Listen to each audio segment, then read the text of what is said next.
이번 시간은 가스계 소화약제의 대표를 할 수 있는 이산화탄소 소화약제입니다. 기출문제 확인해 보니 최근 기출문제가 2019년도에 출제가 되어졌던 적이 있고요. 다른 가스계 소화약제보다는 비교적 출제가 많이 되는 그런 사항입니다. 이산화탄소가 이제 어떻게 불을 끌 수 있느냐, 소화의 어떤 효과, 이런 것들이 이제 주로 문제가 되는 것 같으니까, 일단은 이제 최근 기출 문제를 한번 확인해 보겠습니다.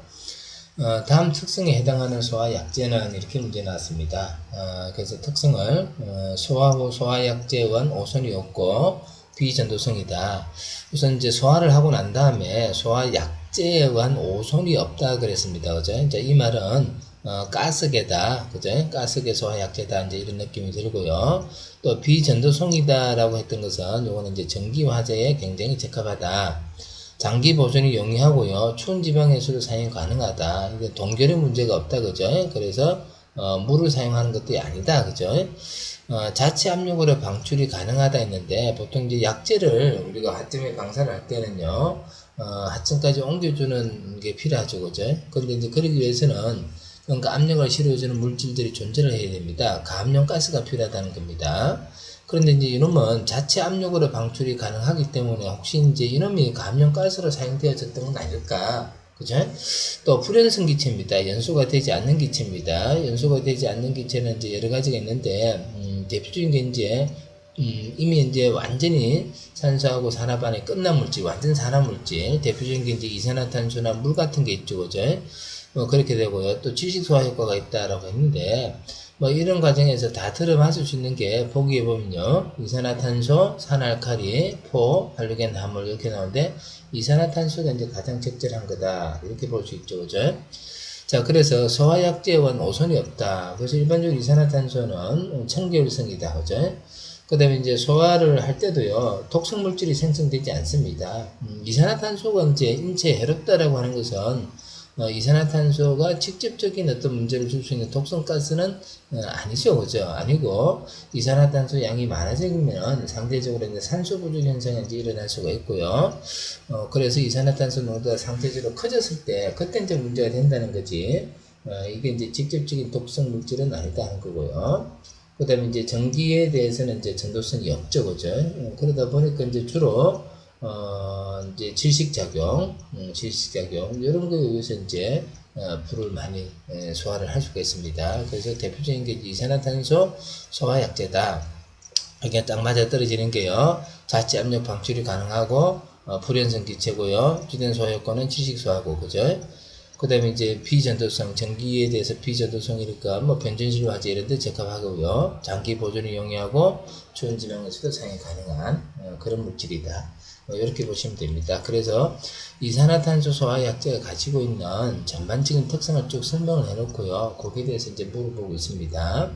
최근 이제 우리 그 소방공무원 시험 문제도 이런 형태로 여러 내용을 가지고 이제 물어보는 수능형 문제로 많이 이제 거론되고 있습니다. 이게 제한된 범위 내에서 출제가 되다 보니까 점점 문제가 길어지고요. 복잡해진다는 것들을 확인할 수가 있겠는데요. 가급적이면 이제 많이 볼 수 있도록 학습을 많이 할 수 있도록 그렇게 하는 게 좋겠습니다. 자, 그럼 이제 그 정도 해놓고요. 이제 이전 기출 문제들이 이제 어떤 게 있었는지 한번 보도록 하겠습니다. 다음 중 가스계 소화약제가 아닌 것을 했는데, 소화약제는 크게 수계라고 하는 것은 이제 물 숫자를 쓰는 거죠. 수계. 그 다음에 이제 가스계 이렇게 두 가지로 나눕니다. 수계와 가스계요. 수계의 이제 대표적인 게 이제 물하고 이제 포소화약제죠. 그죠? 포는 대부분이 이제 물이죠. 물이고요. 그 다음에 이제 그 가스계로 볼 수 있는 게, 이산화탄소요. 이산화탄소. 그 다음에 이제, 할로겐 화물, 하론요. 그 다음에 이제 분말 같은 경우는 가볍지만은, 여러분 이제 열작용에서 이제 이산화탄소가 발생되니까, 가스계로 이제 포함되어서, 이렇게 이제 대부분 교과서에 정리가 되어져 있어요. 그리고 이제 최근에는 이 하론이라든지 이산화탄소 이런 것들이 이제 인체의 독성, 환경 오염 이런 여러 가지 이제 문제점들을 가지고 있기 때문에 할로겐 화물 및 불활성 기체 소화약제 해서 우리가 이전에 청정 소화약제라고 불렀던 거, 이제 거기에 이제 존재하고 있는 그런 정도고요. 지금 이제 이산화탄소였고, 이제 요 다음 범위가 이제 할로겐 화물이고요. 이제 그 다음 범위가 이제 마지막에 청정 소화약제 이렇게 가거든요. 그래서 가스계가 아닌 것 했습니다. 가스계가 아닌 것 했는데, 뭐 그럴듯하게 문제를 잘 만들어 놨네요. 공기포 소화약제. 요게 이제, 틀렸죠. 포요. 근데 이제 포는, 어떻게 만들어지느냐 하면은, 포는요, 소화약제, 요놈의 이제 물에다가 녹이죠. 그죠? 그럼 이게 뭐가 돼요? 소화약제의 수용액이 됩니다. 수용액이 되는데, 여기에다가 이제 뭐예요? 공기를 풀어 넣어주죠. 이때 이제 공기를 풀어 넣어줄 때, 화학적 반응에 의해서 공기가 형성되도록 하면은 화학푸라 그러고요. 이제 기계적으로 바람을 불어주면 기계푸라 그러죠, 그죠? 그래서 공기가 들어갔기 때문에 거품이 형성되는 겁니다. 그렇지만 이 공기포 소화약제의 가장 많은 내용을 차지하고 있는 성분은 물이죠, 그죠? 그래서 이런 걸 수계로 봅니다. 그래서 1번이 이제 정답이 됩니다. 자, 2번 문제요. 이산화탄소 소화약제의 비중은 얼마입니까? 이렇게 씁니다. 비중은 얼마입니까? 이산화탄소 소화약제의 비중입니다. 비중인데요. 우선 이제 이산화탄소의 이제 그 분자량을 봐야 되는데, 이산화탄소 분자량은요, CO2죠. CO2 이렇게 되니까, C가 이제 얼마가 되느냐? 12죠. 12고요. O가 얼마냐면 16입니다. 16이 몇 개 있어요? 2개 있잖아요. 2개. 그래서 요걸 계산해서 더하면은 얼마가 되느냐면은 44가 됩니다. 44요. 근데 이제 공기 분자량이 얼마예요? 29죠, 그죠? 29. 그러면 여러분 약 1.52에서 1.5배 정도가 됩니다. 1.5배 정도요. 그래서 요 정도는 뭐 그대로 이제 기억을 하시면 좋겠다는 생각이 듭니다. 자, 그게 이제 이산화탄소입니다. 이산화탄소. 비중은 한 1.5배 정도 되고요. 비중 1.5배 정도 되고. 그 다음에 이제 이산화탄소는, 요놈이 이제 가지고 있는 물성을 한번, 보면 좋을 것 같아요. 이산화탄소는, 물질의 상태도를 한번 이렇게 그려보면요. 이산화탄소는, 물질의 삼중점이 이제 정해지죠. 삼중점이 정해지는데, 이산화탄소의 삼중점은, 기압이 얼마냐면은 5.1. 요 세로 축을, 압력, 요걸 압력이라 하고, 가로축을 뭐라고 하냐면은, 온도라고 했을 때, 삼중점은 압력이 5.11 atm이죠. 5.11. 자, 그때 이제 온도가 몇 도냐면은 영하 57도입니다. 영하 57도. 자, 요때가 이제 여기 삼중점이 됩니다. 삼중점이라고 하는 것은 액체, 기체, 고체가 다 공존할 수 있는 그런 점을 말하죠. 그래서 이제 삼중점을 기준으로 이렇게 이제 이산화탄소는 상태를 그릴 수가 있습니다. 자, 이때 이제 요 영역은 고체 영역이죠. 고체 영역이고, 그 다음에 요 영역은 액체 영역이고요. 요거는 요거 기체 영역, 액체 영역입니다. 그래서 여기는 액체 영역이고요. 여기는 기체 영역이고, 여기는 고체 영역입니다. 고체 영역. 자, 그렇게 되어 있고요. 1기압일 때, 1기압이 이제 우리가 상온상압이라고 할 때, 그때가 이제 대기압을 갖고 있는 게 이제 1기압입니다. 1기압일 때가 영하 몇 도냐면은 영하 79도입니다. 영하 79도씨 이렇게 되어 있습니다. 그러면 이제 우리는 현재 이제 1기압 상태에서 이렇게 있기 때문에 1기압 상태에서 이산화탄소는 대부분 이제 우리가 상온 정도라고 하면은 이산화탄소는 기체 상태로 어때요? 존재를 하는 거죠. 그래서 이산화탄소는 1기압 상온 상하하에서는 기체 상태로 존재하는 게 일반적이다. 라고 하는 거고요. 만일에 이제 이때 여기에 있는 이산화탄소를 온도를 낮추면 어떻게 됩니까? 온도를 낮춰서 이쪽으로 가면은 고체화 시킬 수 있습니다. 고체화 될 수 있고요. 고체 이산화탄소에다가 갑자기 이제 열을 가해주고 온도가 높아지면요, 기체가 바로 될 수가 있습니다. 이렇게 바에서는요, 고체와 기체를 왔다 갔다 합니다. 고화되기도 하고 성화되기도 하고요. 자, 그 다음에 이제 또 상온 상하바에서 이제 이산화탄소가 압력을 증가시킵니다. 압력을 증가시키면 뭐가 됩니까? 액체 상태로 반응합니다. 그래서 압력을 줄이고 낮추고 함으로써 이제 액체와 기체를 왔다 갔다 합니다. 액체와 기체를 왔다 갔다 하는데, 우리가 이제 요 놈이 가지고 있는 열을 이용하고자 할 때는요, 고체 상태로 있던 놈이 이제 사용하게 되면 기화되죠. 요게 이제 고체 상태 이산화탄소를 우리가 드라이 아이스라고 하는 거죠. 드라이 아이스. 요게 이제 아이스크림 사러 가면 주는 게 이제 바로 드라이 아이스입니다. 그래서 요 놈을 1기압 하에서 이제 상온하에서 이제 드라이 아이스를 이제 두게 되면은 이러면 이제 주변 열을 어때요? 뺏어 가버리면서 기화가 되거든요. 그래서 우리 아이스크림 사면 이제 먹지 말라고 주는 게 드라이 아이스고요. 근데 이제 소화약제로서 이제 이산화탄소를 사용한다고 했을 때는 이제 이런 문제가 있을 수 있습니다. 이산화탄소 소화약제를 사용해서 화재를 전해 발리면요, 불이 난 지점에서 이산화탄소가 있어야 돼요. 불이 난 지점에서. 근데 이산화탄소를 불이 어디에 날지 모르는 상황에서 둘 수가 없어요.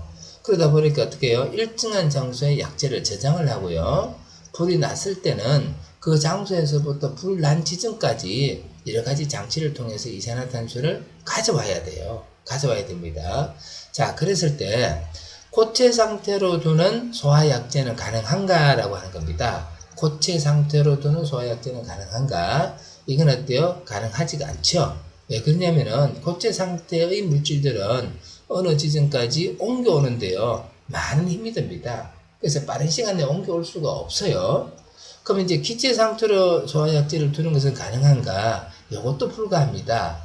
기체 상태는 일반적으로 밀도가 작고 부피가 크기 때문에 저장을 해야 되는 용량이 어때요? 저장 공간이 굉장히 커야 됩니다.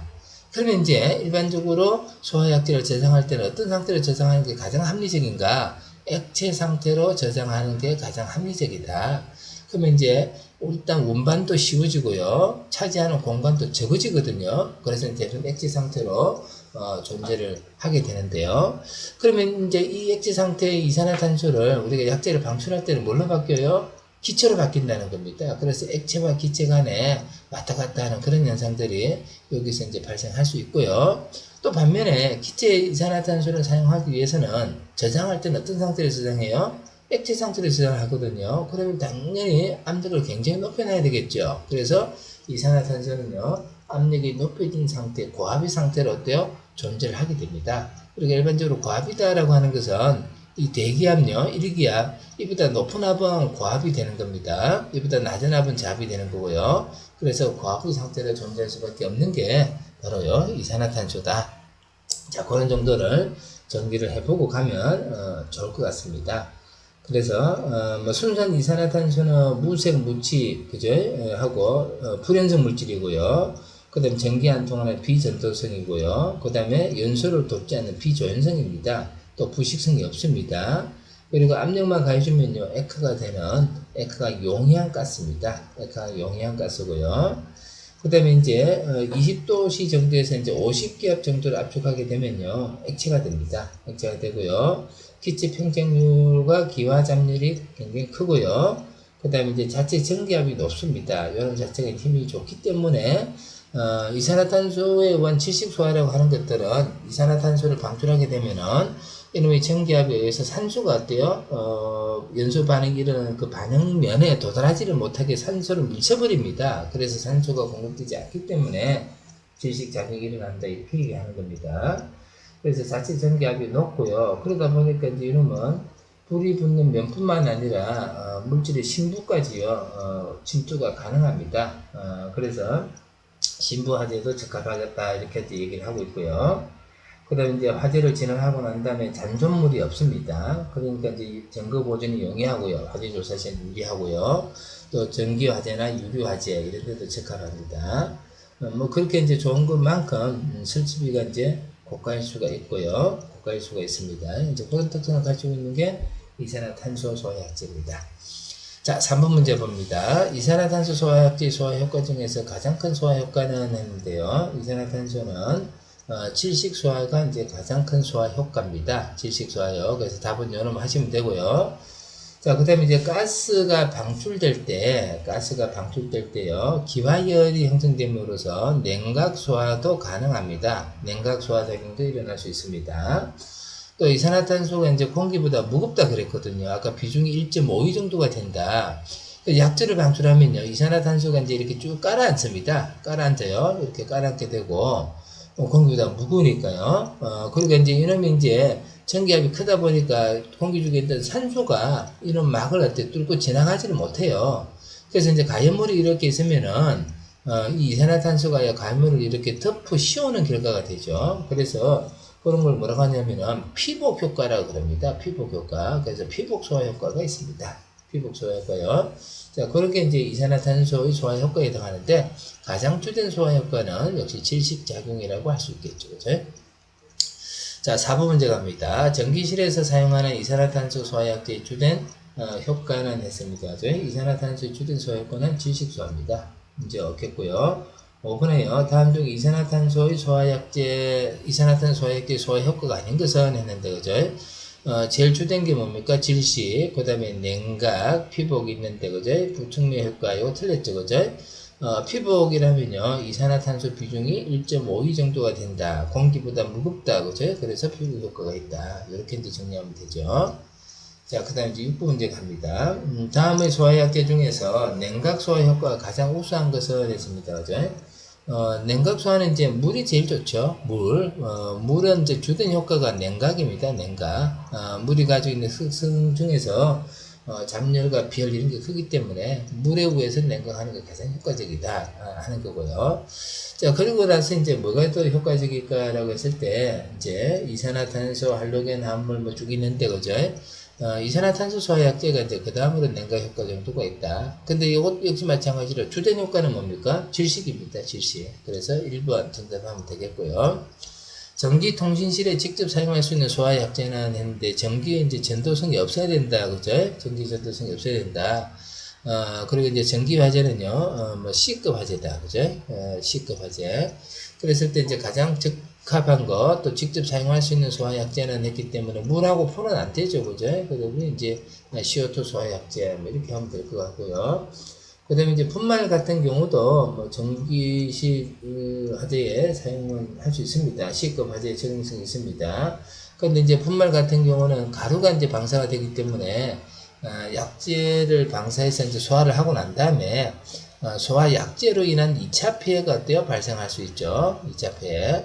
그래서 이제 가연물 자체가 오손될 수가 있습니다. 그래서 이산화탄소가 가장 적절하다. 전기통신실 같은 이제 정밀한 장비가 있는 데는요, 가스계 소화약제가 적합하다. 그죠?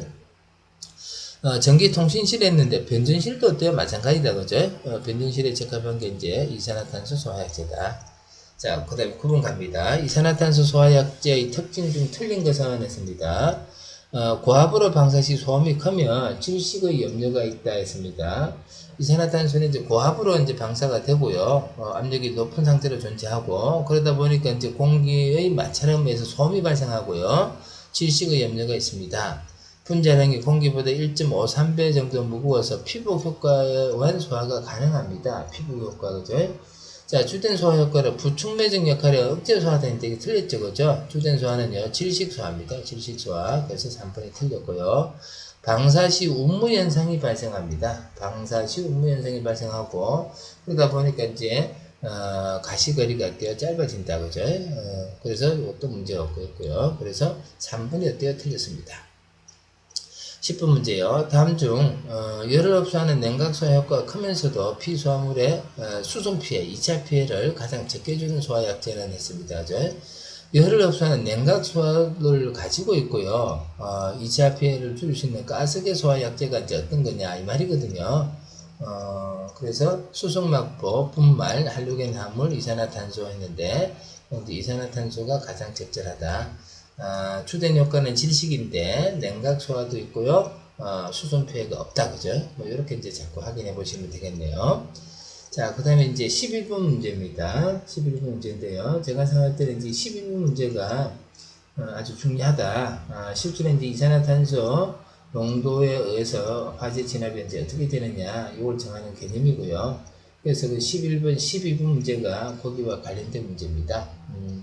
이런 것들은 뭐 여러 형태로 이제 문제가 나올 수가 있는데요. 여기에 대해서 개념 정리를 하시면 좋겠다 하는 생각이 듭니다. 자, 어떤 내용이냐면은 이산화탄소를 방사해서 산소 농도가 17%가 되어졌다. 이때 사용한 이산화탄소 농도는 얼마인가? 자, 12번 문제 보면요. 이산화탄소를 방사해서 산소 농도가 10%가 되어졌다. 이때 이산화탄소 농도는 얼마인가? 자, 이렇게 문제가 나온 겁니다. 이렇게 문제가 나왔는데요. 자, 요런 문제, 여기다가 설명을 한번 해보겠습니다. 이산화탄소 약재를 방출하기 전에 실내 농도 상태가 어떠냐면은 어떤 실이 있습니다. 어떤 실이 이렇게 있으면요, 요 실 안에는 공기가 들어가 있습니다. 이 실 안에 공기가 들어있는데 들어있는 공기량을 V라고 정하고요. V라고 정합니다. 그럼 이제 이 공기에는 산소를 포함하고 있거든요. 그래서 그 중에 산소만 이렇게 따로 떼내봤습니다. 산소만 따로 떼내보니까 이 공기 중에 포함되어 있는 산소 농도는 21% 정도가요, 들어가 있습니다. 21% 정도요. 자, 여기에다가, 뭘 하냐면은, 이산화탄소 약재를 방출을 합니다. 이산화탄소를 이렇게 집어넣습니다. 불을 끄기 위해서요. 불을 끄기 위해서 이산화탄소를 집어넣게 되는 겁니다. 그럼 이제 이 실은 어떻게 공기 구성이 이루어지느냐면요. 자, 요렇게 실의 체적은 똑같죠. 변함이 없습니다. 그래서 공기는 그대로 V 상태가 되고요. V 상태가 되고요. 그래서 이산화탄소가 이렇게 들어간 겁니다. 이산화탄소가 들어가면 상대적으로 산소는 어때요? 이산화탄소에 의해서 21%로 있던 놈이 이 이산화탄소가요, 전기압이 크기 때문에 이렇게 밀칠 거란 얘기입니다. 이렇게요. 이렇게 밀칠 거면은 이 산소는 상대적으로 어때요? 위축이 됩니다. 위축이 되는데, 그때 이산화탄소를 집어넣었을 때, 이 산소는 어떻게 될 것이냐 하는 문제입니다. 이산화탄소를 집어넣었을 때 산소는 어떻게 될 것이냐 하는 그런 문제인데요. 자, 이때 산소 농도는 O2라 그러고요. 이산화탄소가 주입된 양을 X라고 하겠습니다.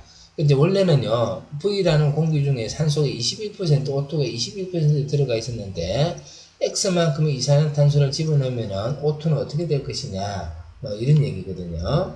자, 외부에서 이산화탄소 유입이 되면은, 실내에 있는 산소 농도는 변화해도요, 누설이 없는 밀폐 공간이라는 가정을 하게 되면은, 산소의 절대량은 변동이 있습니까? 없습니까? 없게 됩니다. 산소의 절대량은 변동이 없게 됩니다. 변동이 없다는 얘기는요, 방사하기 전이나, 이산화탄소를 방사하기 전이나, 방사하고 난 다음에 산소 질량은 어때요? 똑같다는 뜻입니다. 산소 질량은요, 똑같아집니다. 자, 그러면 방사하기 전에 산소의 질량은 어떻게 되느냐?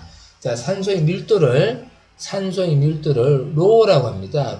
산소의 밀도를 로우라고 가정을 하겠다. 자, 그렇게 했을 때, 방사하기 전에는 산소는요, 공기 V 중에 21%가 들어가 있었어요. 공기 V 중에 21%가 들어가 있었습니다. 여기에다가요, 로우를 산소 밀도를 곱하면은, 여기가 뭐가 됩니까? 산소의 양이 됩니다. 자, 이렇게 되어 있고요. 방사하고 난 다음에는 어떻게 되느냐? 방사하고 난 다음에, V라는 데다가요, 뭐가 들어온 거예요? 이산화탄소가 X만큼 들어왔습니다. 그래서, V 플러스 X만큼 들어왔고요. V 플러스 X만큼 들어왔고, 이때 산소 농도는요, O2만큼 된다 그랬습니다. 이때 산소 밀도를 이렇게 곱해주게 되면요, 이게 이산화탄소가 들어오고 난 다음에, 방사되고 난 다음에, 실내에서 산소의, 절대량이 되는 겁니다. 근데 요 놈이 변함이 어때요? 없다라고 했거든요. 그래서 이게 똑같다. 이렇게 정리할 수 있습니다. 그럼 요 놈이 요렇게 없어지고요. 요 식을 정리를 해보면은 어떻게 되느냐. X라고 하는 것은요, O2, 산소 농도분에요, V 곱하기, 21이 되고요. 여기다가 마이너스 V가 되죠. 그죠? 마이너스 V. V 곱하기 21에다가 O2를 나누고요. V가 넘어가니까 마이너스 V가 되는 거예요. 마이너스 V. 그럼 요 놈을 다시 V를 묶어내면요. V 앞에 묶어내고요. 어떻게 되냐, 곱하기, O2분에요. 21 마이너스 O2가 되는 거예요. 21 마이너스 O2가 되는 겁니다. 자, 그때 이산화탄소의 농도가 얼마가 되느냐 하면은, 여러분 이제 이렇게 가져오면 되죠. 자, 그랬을 때 이제 이산화탄소 농도라고 하는 것은, CO2 농도는요, CO2 농도는, 21분의 21 마이너스 O2 곱하기 100. 이렇게 하면은 이산화탄소 농도가 계산이 되어집니다. 그래서 요 공식을 기억을 하고 있으면 이제 계산 문제가 쉽게 풀릴 수가 있는데요. 앞으로 이제 여러분들은 뭐 이렇게 유도되는 과정들에 대해서는 고민하지 말고요. 그냥 이대로 이제 확인을 해보시면 될 것 같다 하는 거고요. 자, 그러면 이제 한번 보도록 합니다. 이산화탄소 농도가 얼마가 될 것입니까? 라고 했을 때, 이산화탄소 농도 CO2는요, 어떻게 계산이 되느냐? 그죠? 21분의 21 마이너스 O2, 이렇게 계산하면 됩니다. 곱하기 100%, 그죠? 곱하기 100. 자, 요거 계산하면 되죠. 그럼 이제 11번 문제요. 계산해 봅니다. 이산화탄소 농도가 얼마입니까? 이렇게 물어봤거든요. 그럼 제일 먼저 21분의 21 마이너스 산소 농도가 몇 프로로 되었다 했습니까? 17로 되었다 했거든요. 17로. 그래서 여기다가 곱하기 100 하게 되면요, 이산화탄소 농도가 나옵니다. 이산화탄소 농도가 나옵니다. 그럼 이제 21에서 17을 빼면요, 요 4가 되죠, 그죠? 4가 되니까 요거는, 한 몇 퍼센트 정도 되겠습니까? 그거 계산해 보면 되죠, 그죠? 21분의 4 곱하기 100 하면은 아마 19.04 뭐 얼마 나올 겁니다. 그래서 이거는 19% 이렇게 보면 되겠고요. 자, 12번 문제는 산소 농도가 10%가 되어졌다 그랬어요. 그러면 이제 여러분 21분의 21 마이너스 10 곱하기 100 이렇게 하면 되죠. 그렇게 하면은 여러분 계산 기록이 얼마가 나오느냐? 52.38% 정도가 됩니다. 그죠? 그래서 요거는 4번이 정답이 된다. 요거는 52.38% 정도가 됩니다. 자, 그렇게 해서 이제 이산화탄소를 방사했을 때 산소 농도가 변하게 되고요. 그때 이제 산소 농도 어느 농도가 되어졌을 때 이산화탄소는 얼마인가 이렇게 이제 계산할 수 있는 그런 사항입니다. 자, 그 다음에 이제 13번 문제 봅니다. 다음 중 이산화탄소 소화약제에 대한 설명으로 틀린 것은 인데 공기보다요 약 2.5배 정도 무겁다. 그 다음에 상온에서 기체물로 액화하여 보관할 수 없다 했는데 우리는 이제 상온에서 기체 상태로 존재를 하는데 소화약제로 활용하기 위해서는 액화해서 보관을 해야 된다 그랬습니다. 전기화재에 적합하고요, 가장 큰 소화 효과는 질식욕 소화다. 뭐 이런 정도는 이제 문제가 없죠. 자, 14번 문제입니다. 다음 이산화탄소 소화약제에 관한 설명 중 틀린 것은 했습니다. 오류위험물의 화재에 적응성이 있다 그랬는데요. 오류위험물이라고 하는 것은 자기 반응성 물질이죠. 자기 반응성 물질. 그러면 이제 자기 반응성 물질. 이게 이제 오류입니다. 자기 반응성이라고 하는 것은 자체 내에 포함되어 있는 산소와 직접적인 반응이 일어나는 거죠. 그래서 오늘 산소를 제거하려고 하는 질식 소화에 의한 방법은 소화가 곤란하죠, 그죠? 근데 이제 이산화탄소는 주된 소화 효과가 뭐예요? 질식 소화거든요. 그래서 요게 이제 틀렸다. 일반적으로 소화를 위한 이산화탄소 농도는 34% 이상으로 한다 했습니다. 이산화탄소 농도가 이제 34%로 한다. 그럼 이제 산소 농도가 얼마가 되느냐? 그죠? 그런 것도 이제 문제가 될 수 있어요. 침투성이 좋아서 신부화재에 적합하고요, 질식, 냉각, 피부 효과 등이 있다. 다 앞에서 나왔던 표현들입니다. 자, 그렇게 해서 이제 이산화탄소 소화약제에 대한 얘기를 했는데요. 주로 이제 그런 데는 사항이 뭐냐면은 가스계 소화약제의 특징에 대해서 이제 판단을 해야 되겠고, 2차 피해가 없다는 거요. 주된 효과는 이제 질식작용이고요. 그 다음으로 거론될 수 있는 게 바로 뭡니까? 냉각소화입니다. 냉각소화요. 또 피부 효과라고 하면은 비중이 이제 1.5다, 그죠? 그렇게 이제 해야 되겠고요. 자, 그 다음에 이제 그 이산화탄소 농도를 어떻게 이제 계산할 것이냐, 그것도 이제 한번 판단해 보면 좋겠고요. 그런 사항들에 대해서 확인을 해 보시면 좋겠습니다. 자, 그러면 이제 이렇게 정리를 하면 될 것 같고요. 13번 문제에 보면 공기보다 약 2.5배 정도 무겁다 했는데 이거 잘못됐네, 그죠? 오타가 난 것 같습니다. 아까 이제 이산화탄소 비중이 얼마였습니까? 이산화탄소 비중이 공기 40분자량이 44니까 1.5배 정도 무겁죠. 공기의 분자량은 29니까요. 그래서 뭐 아마 오타가 난 것 같습니다. 1.5배 틀린 것 했기 때문에 이제 1.5배 정도 무겁다 이렇게 고쳐놓으면 더 좋을 것 같네요. 자, 그래서 이